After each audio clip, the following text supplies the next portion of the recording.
Good morning everyone. हम लोग आज देखेंगे 20 और 21 जुलाई का द हिंदू। तो फर्स्ट न्यूज़ क्या है? आर्टिकल 143 पर अनुच्छेद 143 के अंतर्गत जो संदर्भ दिया है, राष्ट्रपति संदर्भ, इंग्लिश में बोलते हैं प्रेसिडेंशियल रेफरेंस। ये क्या है मामला? थोड़ा सा इसका बैकग्राउंड समझते हैं, फिर हमें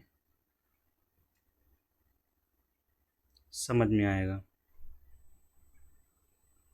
बैकग्राउंड क्या है आपको याद होगा, तमिलनाडु में तमिलनाडु की जो विधानसभा है, इसके द्वारा 10 बिल पास करके गवर्नर को भेजे गए थे और गवर्नर ने क्या किया था, उस पर कोई एक्शन नहीं लिया। तो उसके बाद उन्हीं 10 कानून को, विधेयक को फिर से पास किया विधानसभा ने और गवर्नर को भेजा। गवर्नर ने फिर क्या किया, इनको रिजर्व करके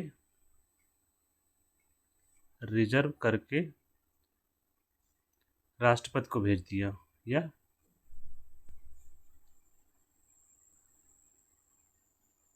और राष्ट्रपति ने इसमें से कुछ बिल को पास कर दिया, अनुमति दी, पास करना नहीं, अनुमति दी, कुछ को रिजेक्ट कर दिया। अनुमति दी, कुछ रिजेक्ट हो गए। गवर्नर जब किसी बिल पर अपनी सहमति देता है तो अनुच्छेद 200 के तहत अपनी शक्ति का प्रयोग करता है। याद रखेंगे, अनुच्छेद 200।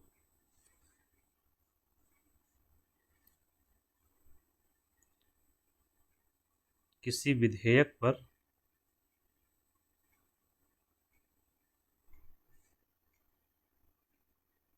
सहमति वो देता है गवर्नर, उसके लिए आर्टिकल है कौन सा? 200।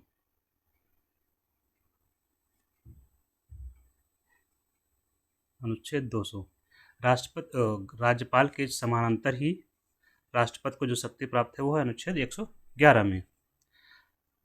तो ये हो गया, जब रिजर्व करता है राज्यपाल, वो करता है अनुच्छेद 201 के तहत।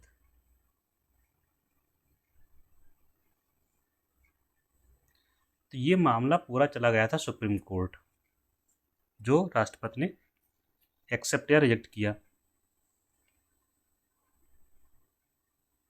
पूरा का पूरा मामला सुप्रीम कोर्ट में गया।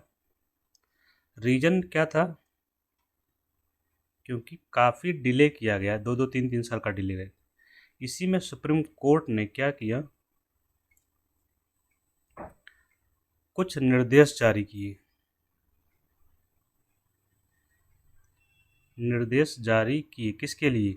दो ही पार्टियां दिखाई पड़ रही हैं। तमिलनाडु सरकार गई थी तो डायरेक्शंस जारी किए थे राज्यपाल के लिए, दूसरा डायरेक्शन था राष्ट्रपति के लिए।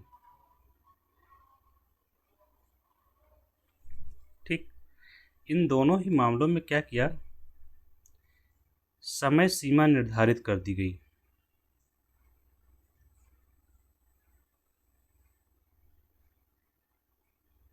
प्लस प्रक्रिया को भी तय कर दिया गया कि किसको कितने दिनों में विधेयक पर सहमति दे देनी है। तो ये सुप्रीम कोर्ट ने तय जब कर दिया, इसी को 2 माह की समय सीमा राज्यपाल के लिए तय की गई। ठीक है, तो ये, और इसमें एक और काम किया था सुप्रीम कोर्ट ने। तो जो 10 विधेयक थे,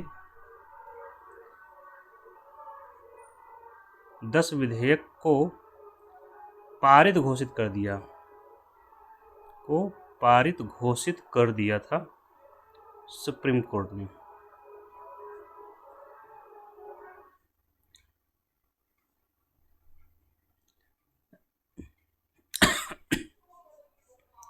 और ये कैसे किया था?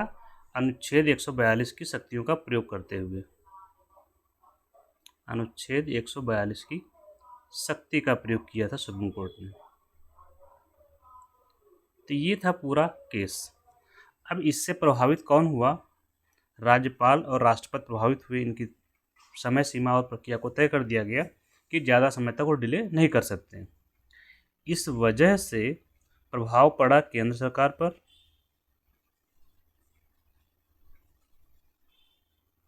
इस जजमेंट का तो केंद्र ने मतलब केंद्र सरकार ने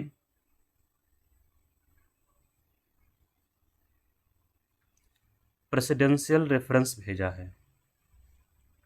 केंद्र सरकार ने राष्ट्रपति के माध्यम से सर्वोच्च न्यायालय से सलाह मांगी है।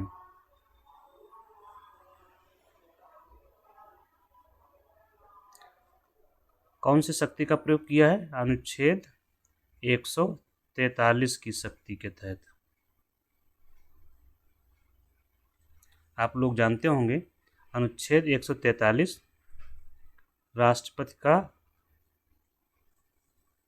राष्ट्रपति की सलाहकारी शक्ति है।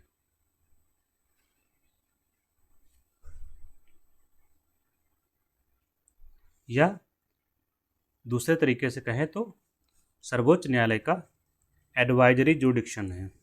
इसके तहत क्या होता है?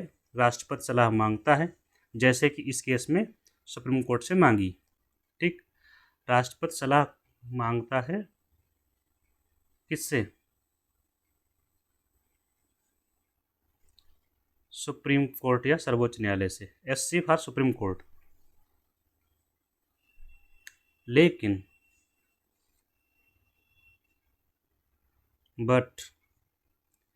सर्वोच्च न्यायालय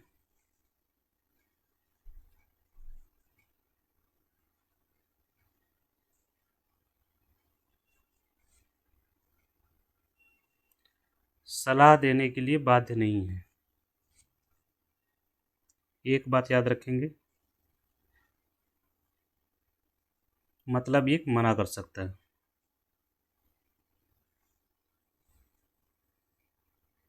सलाह मांग सकता है राष्ट्रपति, लेकिन सर्वोच्च न्यायालय बाध्य नहीं है। दूसरी बात,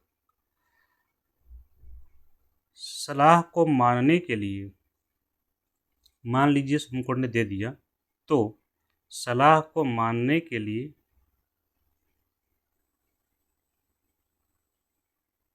राष्ट्रपति बाध्य नहीं है।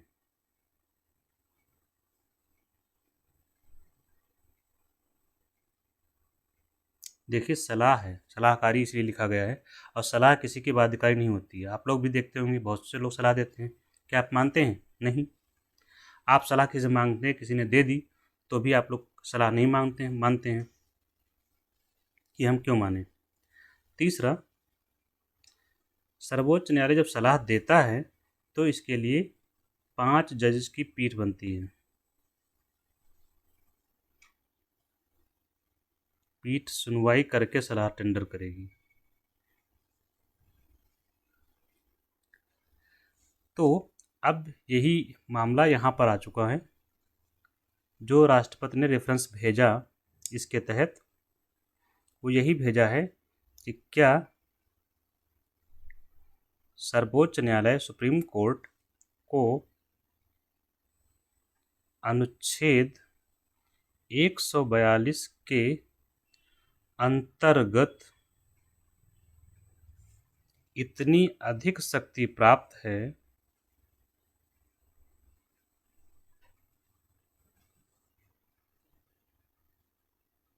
कि वह राष्ट्रपति और राज्यपाल को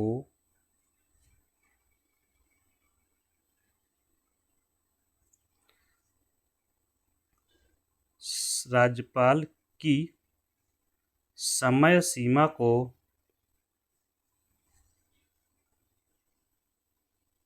और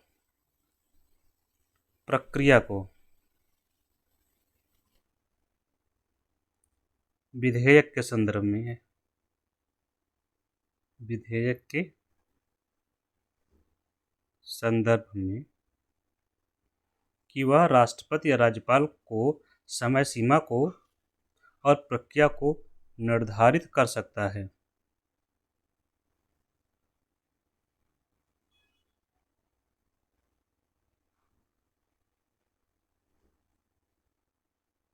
या आदेश दे सकता है।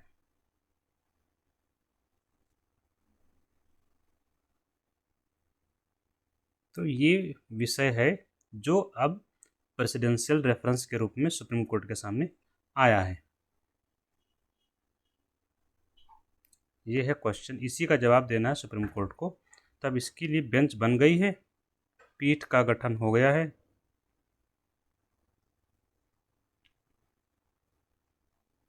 और अब इसमें चलेगी सुनवाई। सुनवाई के बाद जो भी निर्णय आएगा उसकी सूचना प्रेसिडेंट को दे दी जाएगी। तो ये है पूरा मामला अभी तक का। क्योंकि उस पिछले जो तमिलनाडु का जो केस था उसमें कई सारी चीज़ें हुई पहली बार, जैसे कि 10 विधेयक को कानून घोषित कर दिया सुप्रीम कोर्ट ने, जो कि अभी तक भारत के इतिहास में नहीं हुआ है। क्योंकि किसी भी विधेयक को कानून बनने के लिए राष्ट्रपति या राज्यपाल की सहमति अनिवार्य होती है। यहाँ पर राष्ट्रपति और राज्यपाल की सहमति नहीं थी या डिले हुआ और सुप्रीम कोर्ट ने अनुच्छेद 142 की शक्तियों का प्रयोग करते हुए उसे पारित घोषित कर लिया या सहमति दिया हुआ मान लिया गया। एक दूसरा ये भी था, एक कानून ऐसा था जिस पर राष्ट्रपति ने अपनी सहमति दे दी थी, तो राष्ट्रपति की सहमति को भी कैंसिल कर दिया गया, क्योंकि सारे 10 जो बिल थे उन पर जो भी कार्रवाई की गई थी उसको निरस्त कर दिया गया, तो उसमें राष्ट्रपति की जो सहमति थी वो भी निरस्त हो गई। तो राष्ट्रपति के द्वारा किसी बिल को अगर सहमति दी गई है तो क्या वो भी निरस्त हो सकता है अनुच्छेद 142 के तहत? तो ये सारे क्वेश्चंस हैं जिनका जवाब हमें इस जजमेंट के बाद मिलेगा, क्या है क्या नहीं है। नेक्स्ट है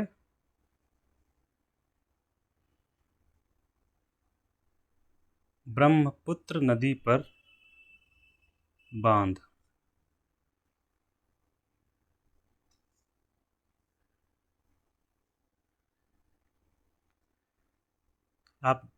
हम लोग जानते हैं ब्रह्मपुत्र नदी जो है कहाँ से निकलती है?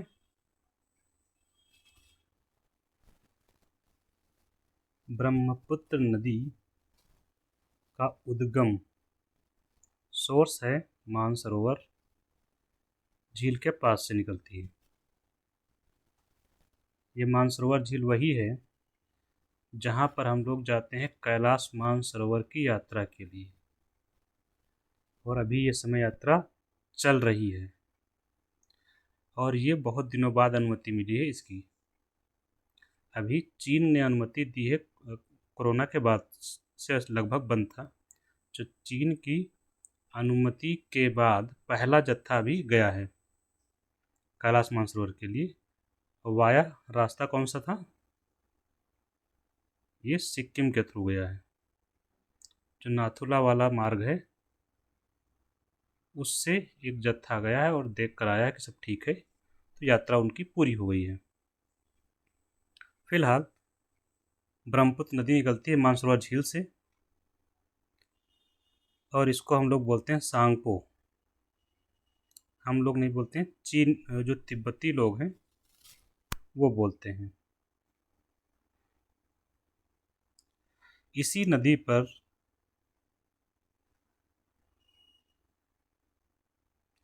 चीन ने बांध बनाने की शुरुआत कर दी है। अभी तक घोषणा हो रही थी, अभी शुरू कर दिया। ठीक है, ब्रह्मपुत्र नदी जानते हैं एक बहुत बड़ी नदी है। अगर यहाँ पर डैम बनता है तो क्या होता है, जब भी बांध बनता है तो जल की बड़ी मात्रा स्टोर कर ली जाती है। क्या होता है, जल की बड़ी मात्रा क्या होती है, स्टोर की जाती है। तभी विद्युत बनेगी। और भारत का जो कंसर्न यहाँ पर है, जब जल की बड़ी मात्रा स्टोर की गई, अब ये इसको उपयोग कर सकते हैं किसके रूप में? वाटर बॉम्ब के रूप में। आपसे कोई पूछता है वाटर बॉम्ब क्या है, तो यही है, बांध में बड़ी मात्रा में जल का संरक्षण करके, स्टोर करके, उसको जब अचानक नीचे छोड़ दिया जाता है तो नीचे का जो क्षेत्र होता है वो जलमग्न हो जाता है और बड़े पैमाने पर हानि होती है। तो यहाँ पर हानि के लिए बॉम्ब शब्द का इस्तेमाल किया गया है, क्योंकि बॉम्ब से क्या होता है? डिस्ट्रक्शन होता है, और यहाँ वाटर से डिस्ट्रक्शन होगा, that's why it is called water bomb. तो वाटर बॉम्ब की तरह इस्तेमाल कर सकता है वो। एक इशू तो ये है कि छोड़ देगा, जब बाढ़ आई वहाँ पानी ज़्यादा हो गया, तो बाढ़ के समय, बाढ़ कब आती है? विशेष रूप से मानसून के समय। अगर चीन जल छोड़ता है भविष्य में, तो हमारा जो नॉर्थ ईस्ट है वहाँ पर ये समस्या आएगी, और इससे प्रभावित होगा बांग्लादेश भी, क्योंकि वहाँ से भी ये नदी बहती है, जलमग्न हो जाएगा। और जब भी जलमग्न होता है तो समस्याएं आप समझ रहे हैं क्या होती हैं। जलमग्न होगा तो आसपास का जो कृषि क्षेत्र है वो जलमग्न हो जाएगा, लोगों के घर डूब जाएंगे, पारतंत्र को नुकसान होगा, तो बड़े पैमाने पर ये हमारा नुकसान करेगा। दूसरा, एक हमारी चिंता ये भी है कि जब मान लीजिए कि गर्मी का मौसम है, ग्रीष्मकाल है, तो ग्रीष्मकाल में क्या होता है? गर्मी के मौसम में जल की ज़रूरत बढ़ जाती है, और जल की ज़रूरत बढ़ जाती है, लेकिन जल होता है कम, जल कम होता है नदी में। अब ऐसे में अगर गर्मी के मौसम में चीन ने जल रोक दिया,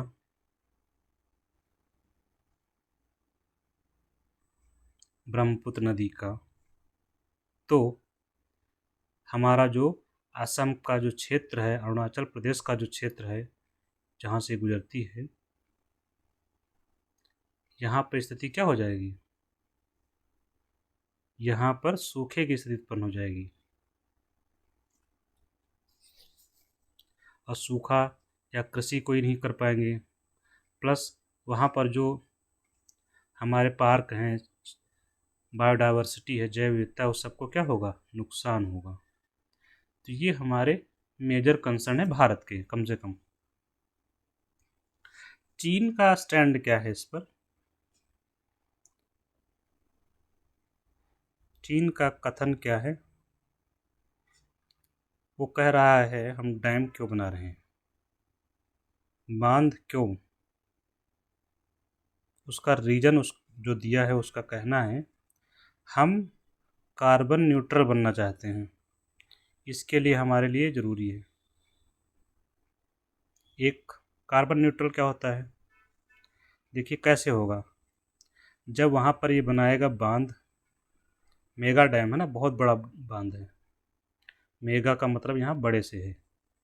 जब बांध बनेगा तो जल विद्युत बनेगी, जल विद्युत उत्पादन करेगा, और जब जल विद्युत उत्पादन करेगा तो जो जीवाश्म ईंधन से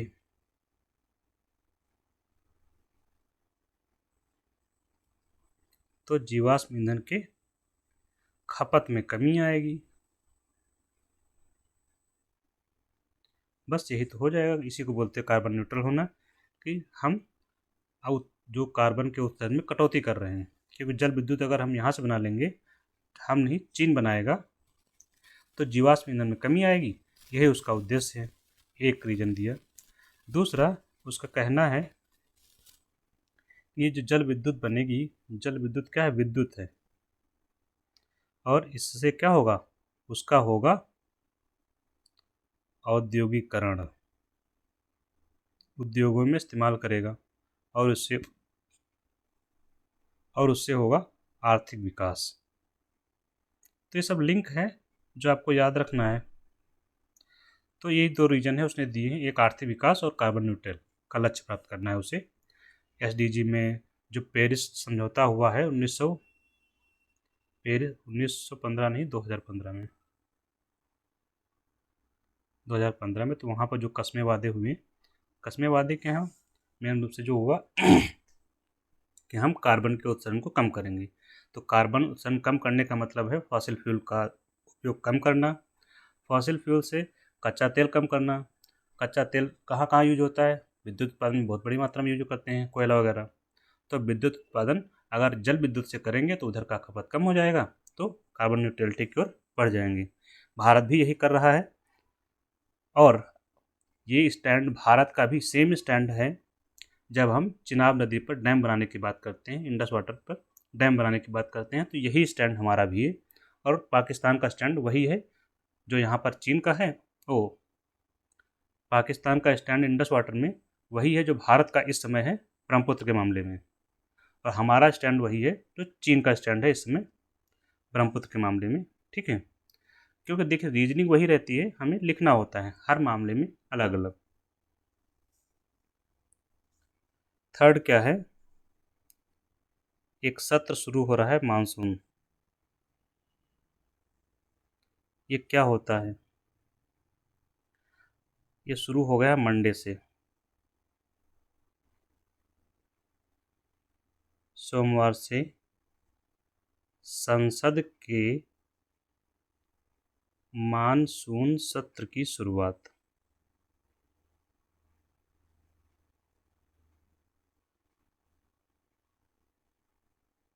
इक्कीस जुलाई से शुरुआत हुई फिलहाल। पहले तो हमें सत्र पता हो क्या होता है, उससे बेटर हम पढ़ते हैं संसद के सत्र।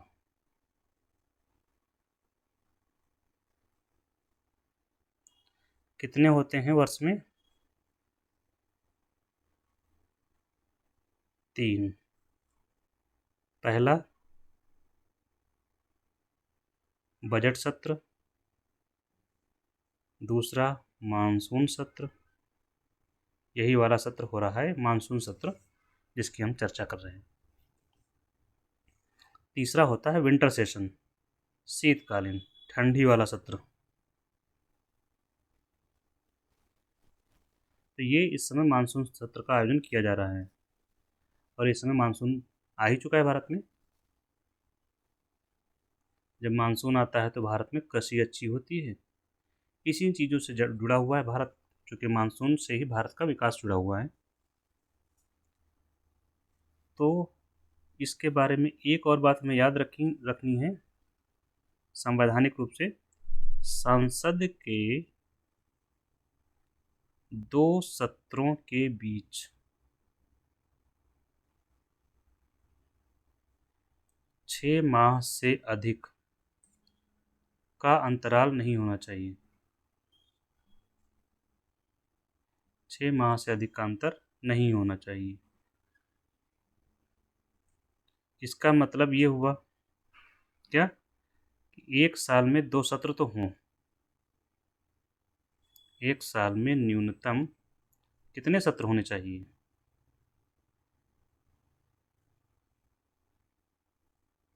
2। हम कितने कर रहे हैं, 3, मतलब संविधान के हिसाब से ठीक है। और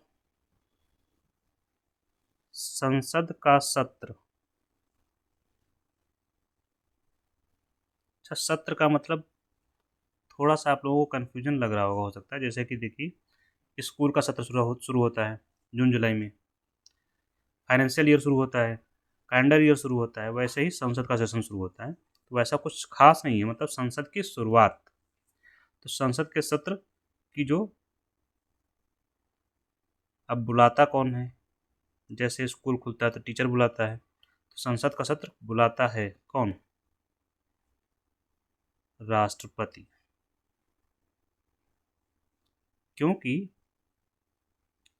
संविधान के अनुसार संसद में शामिल कौन है?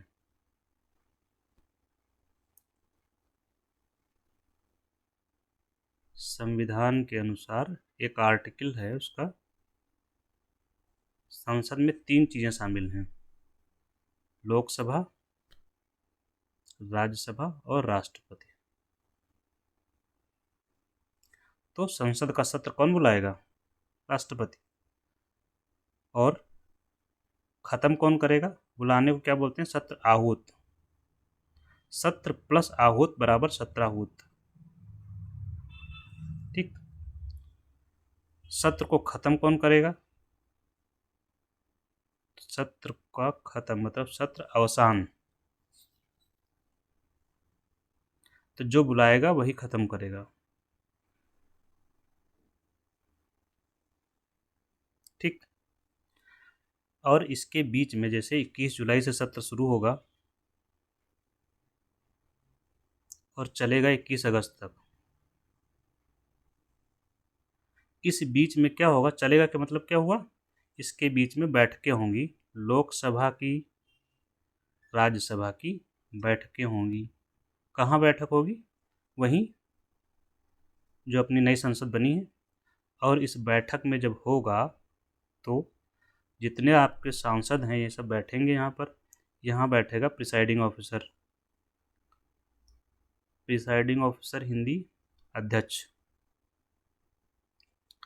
तो चाहे अगर लोकसभा है तो स्पीकर बैठेगा और राज्यसभा है तो चेयरमैन बैठेगा, जो अध्यक्ष बनेगा। तो यहाँ पर लोग बैठेंगे, इनकी होगी मीटिंग, जो भी कार्य करना होगा करेंगे।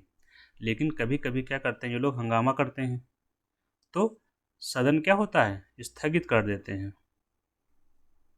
सदन स्थगित हो जाता है।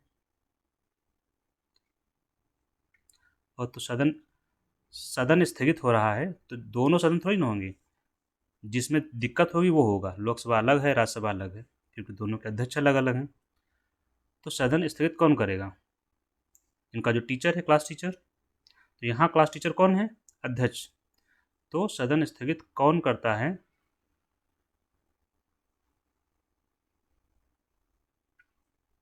ये करेगा जो भी प्रिसाइडिंग ऑफिसर है, चाहे स्पीकर हो और चाहे चेयरमैन हो। राज्यसभा है तो चेयरमैन करेगा, लोकसभा है तो स्पीकर करेगा। अब जब स्थगित करेंगे तो इनको बताना होता है टाइम, समय बताना पड़ेगा कि भाई दोबारा से कब आना है। स्पीकर महोदय समय भी बताएंगे, भाई बाकी लोग कब आएंगे, क्योंकि सेशन तो चल रहा है। सेशन जब खत्म होगा तब कोई नहीं आएगा, लेकिन जब तक क्लास चल रही है तब तक तो बताना पड़ेगा ना। तो समय होता है, 2 चीज़ें होती हैं देखिए। एक होता है एडजर्न टू, इसके बाद कब तक के लिए अर्जेंट है। जैसे एडजर्न टू मान लीजिए कभी कभी होता है घंटों में, तो 2 PM के लिए कर दिया गया, 2 बजे तक एडजर्न रहेगी, मतलब 2 बजे मीटिंग फिर से शुरू होगी, इसका मतलब ये हुआ। कभी कभी होता है एडजर्न टू 21 जुलाई चल रहा है, मान लीजिए 23 जुलाई कर दिया गया, तो अब 23 जुलाई को बैठक होगी। तो ये समय बताना होता है। कभी कभी होता है स्पीकर को या राज्य चेयरमैन को लगता है कि हम समय डिसाइड नहीं कर सकते, तो उसको बोला जाता है एडजर्न। क्वेश्चन बहुत पूछा जाता है, साइन डाई। तो 2 प्रकार के एडजर्नमेंट हो गए। एक यहाँ पर समय निश्चित है, यहाँ पर साइन डाई जब हो जाता है एडजर्न, इसका मतलब है अनिश्चित काल के लिए। मतलब हमको टाइम नहीं पता है कब तक कर रहे हैं, जब होगा तो हम फिर से सूचना देंगे, सबको बुलाया जाएगा। तो अनिश्चित काल के लिए स्थगन होता है ये। अभी आप लोग समझ गए होंगे स्थगन, सत्रावसान और ये सब चीज़ें।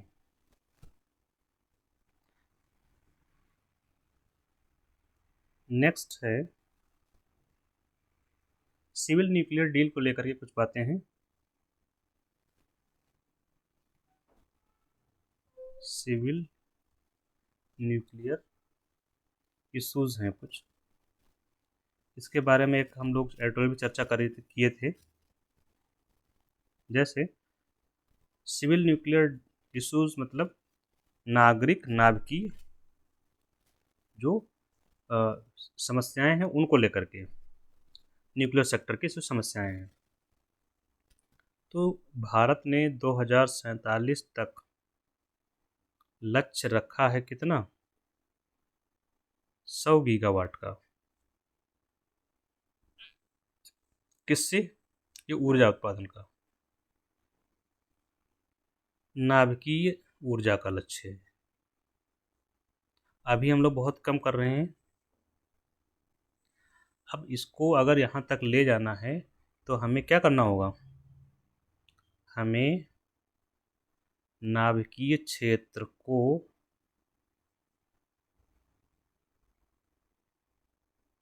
प्रोत्साहन देना होगा। अब प्रोत्साहन होगा कैसे, इस समय के जो कानून हैं उसमें कुछ अड़चने हैं। तो इन्हीं कानून की जो समस्याएं हैं उनको दूर करने के लिए इसमें अमेंडमेंट करने के लिए बिल लाना होगा। एक है एटॉमिक एनर्जी एक्ट 1962 का, उसमें कुछ इश्यूज हैं। तभी जाके प्राइवेट सेक्टर का पार्टिसिपेशन इसमें हो पाएगा, और जब प्राइवेट सेक्टर आ पाएगा तभी जाके हम लक्ष्य को प्राप्त कर पाएंगे 100 गीगावाट का, और तभी हमारा नेट न्यूट्रलिटी का टारगेट पूरा हो पाएगा, तभी हम पेरिस समझौते के लक्ष्यों को पूरा कर पाएंगे। ठीक है। और एक है सिविल न्यूक्लियर लाइबिलिटी एक्ट है। इन दोनों ही कानूनों में संशोधन की बात हो रही है, तो इसके बाद ही कुछ विकास होगा इसमें।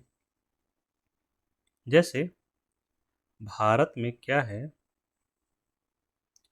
नाभिकीय रिएक्टर तो जानते ही हैं कहाँ कहाँ पर है। इसके लेकर सिर्फ 2 लोगों को अनुमति है। एक है NPCIL, nuclear power corporation of India limited. दूसरा है भाविनी, भारतीय नाभिकीय विद्युत निगम लिमिटेड। भारतीय नाभिकीय विद्युत निगम लिमिटेड। ये 2 लोग नाभिकीय क्षेत्र को, जो नाभिकीय रिएक्टर हैं उनको संचालन का काम देखते हैं। डिपार्टमेंट ऑफ एटॉमिक, क्या बोलते हैं, DAE, department of atomic energy के अंतर्गत ये लोग आते हैं। ये लोग भारत में नाभिकीय रिएक्टर को या नाभिकीय ऊर्जा के जो काम है उनको देखने का काम यही 2 लोग करते हैं। तो कुल मिलाकर हमारा फोकस यहाँ पर है। इसमें ज़रूरत है तभी जाकर हमारा निजी क्षेत्र जो है इसमें निवेश करेगा। और एक शब्द में अगर दिक्कत है तो कह सकते हैं सीधे सीधे, यहाँ पर क्या है, यहाँ पर लाइबिलिटी बहुत ज़्यादा डाली गई है। लाइबिलिटी बहुत है, इसलिए जो प्राइवेट सेक्टर हैं वो इसमें पार्टिसिपेट नहीं कर रहे हैं या नहीं आ पा रहे हैं। नेक्स्ट है, हमारे जो प्रधानमंत्री हैं वो यात्रा पर जा रहे हैं। 2 देशों की यात्रा पर ये जाएंगे। एक है आपका UK, दूसरा है मालदीव। मालदीव ज़्यादा ज़रूरी लग रहा है। क्यों? क्योंकि ये यहाँ पर इनके इनविटेशन है, स्वतंत्रता दिवस के अवसर पर गेस्ट हैं।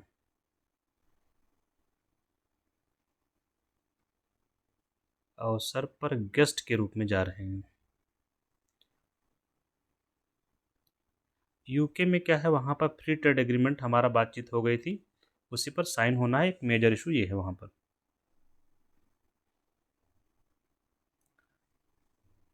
एक और आया है LHC को लेकर के, एडिटोरियल था, लार्ज हेड्रॉन कोलाइडर।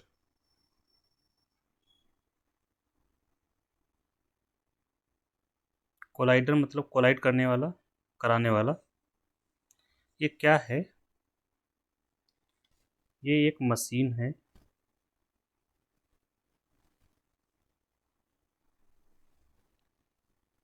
क्या करती है, ये पार्टिकल एक्सीलरेटर है बेसिकली।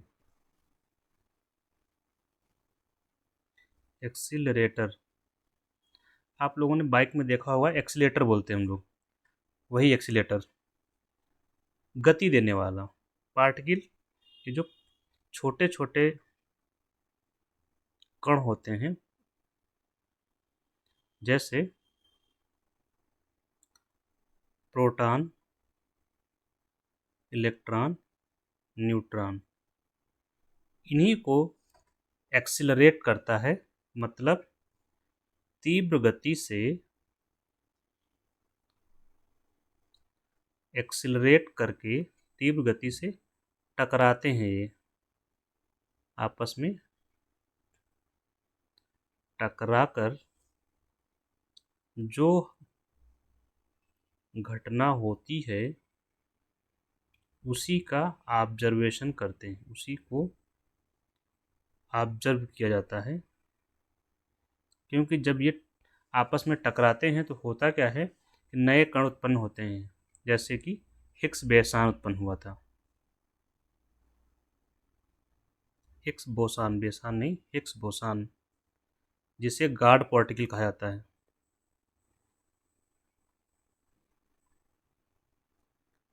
तो ये एलएचसी में ही खोजा गया था हिग्स बोसान। ठीक है, तो ये मशीन है बेसिकली पार्टिकल एक्सेलरेटर। और क्या है इसके बारे में कुछ बातें, और ये कहाँ है, तो यूरोप में है।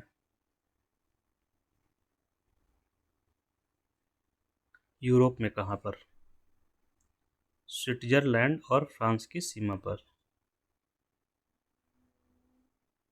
स्विट्जरलैंड फ्रांस की सीमा पर है। ठीक है, सीमा पर है। और क्या है, जमीन के अंदर है, मतलब ये अंडरग्राउंड है। अंडरग्राउंड एक शब्द में क्लियर हो जाएगा। 27 किलोमीटर लंबी है, लेकिन टनल है 27 किलोमीटर लंबी, उसी में बनी हुई है। और इसका पर्पज क्या है, ब्रह्मांड की उत्पत्ति के बारे में जानकारी प्राप्त करना। कैसे, जैसे जब ब्रह्मांड बना था, उस उसकी उत्पत्ति का जो सिद्धांत है हमारे पास क्या है, बिग बैंग थियरी। तो वैसी कुछ परिस्थितियां बनाकर हम देखेंगे, तो इसके बारे में जानकारी प्राप्त करना, प्लस मैटर और एंटी मैटर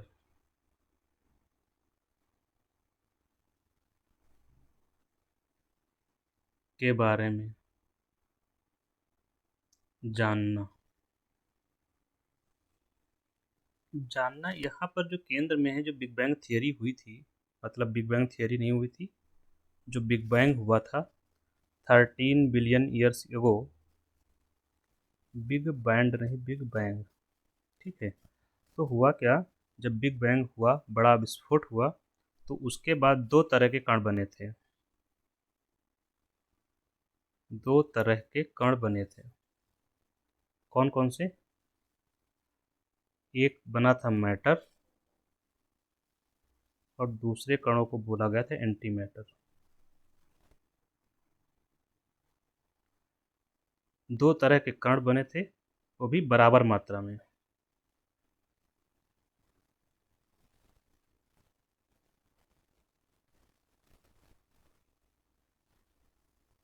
लगभग। तो हुआ क्या, मैटर का मतलब क्या हुआ, आज हम लोग जो कुछ देख पा रहे हैं, जैसे ठोस द्रव गैस जो भी दिख रहा है सब उसमें लिख लीजिए आप, वो सब वही है। जो कुछ आंखों से दिखता है, जैसे मनुष्य, जीव, पृथ्वी, सूर्य, ग्रह, ये सब क्या है? मैटर है। एंटी मैटर क्या है? तो ये सब जो मैटर हैं ये कणों से मिलकर बने हुए हैं, परमाणु से। परमाणु में होते हैं प्रोटॉन, न्यूट्रॉन और इलेक्ट्रॉन। तो केंद्र में लास्ट में क्या आएगा? ये होते हैं प्रोटॉन, इलेक्ट्रॉन, न्यूट्रॉन। तो एंटी मैटर क्या है? एंटी मैटर मैटर की जैसे ही कण होते हैं, मैटर के जैसे ही कण होते हैं,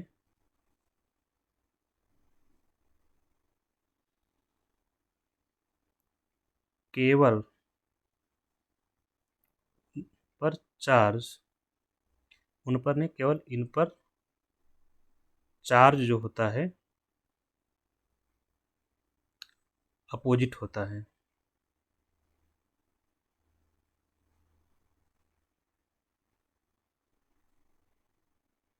चार्ज अपोजिट होने का मतलब ये, जैसे कि इलेक्ट्रॉन है, इलेक्ट्रॉन पर होता है निगेटिव चार्ज। तो हर मैटर का, हर पार्टिकल का एंटी पार्टिकल होता है। जैसे ये हो गया प्रोटॉन, इसका एंटी मैटर क्या होगा? Anti proton. सिंपल भाषा में हम लोग समझ रहे हैं यहाँ पे। इलेक्ट्रॉन है, इलेक्ट्रॉन का एंटी मैटर होगा पॉजिट्रॉन। अंतर क्या है दोनों में? इलेक्ट्रॉन पर होता है चार्ज निगेटिव, इस पर चार्ज क्या होता है? पॉजिट्रॉन पे पॉजिटिव। दोनों का भार बराबर होगा, मास सेम, इसका मास भी सेम होगा, मतलब दोनों का मास बराबर होगा। तो ये हो गए मैटर और एंटी मैटर। जब ये आपस में टकराते हैं,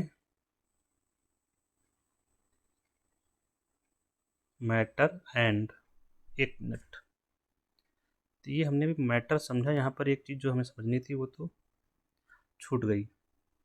तो मैटर और एंटी मैटर समझा। अब इसमें एक इशू क्या हुआ, इसमें उत्पत्ति के बाद से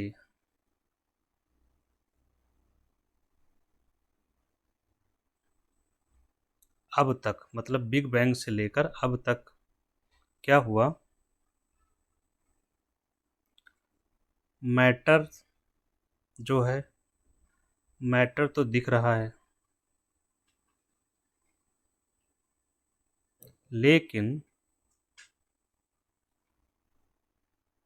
एंटी मैटर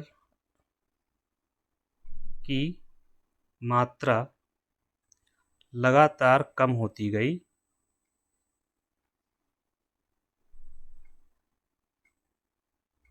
और आज तो है ही नहीं, आज तो नेचर में, प्रकृति में एंटी मैटर का अस्तित्व बहुत कम है भी तो बहुत कम, रेयर लिख लीजिए, अस्तित्व रेयर है। तो इसका कारण क्या है, ये हम जानने का प्रयास कर रहे हैं।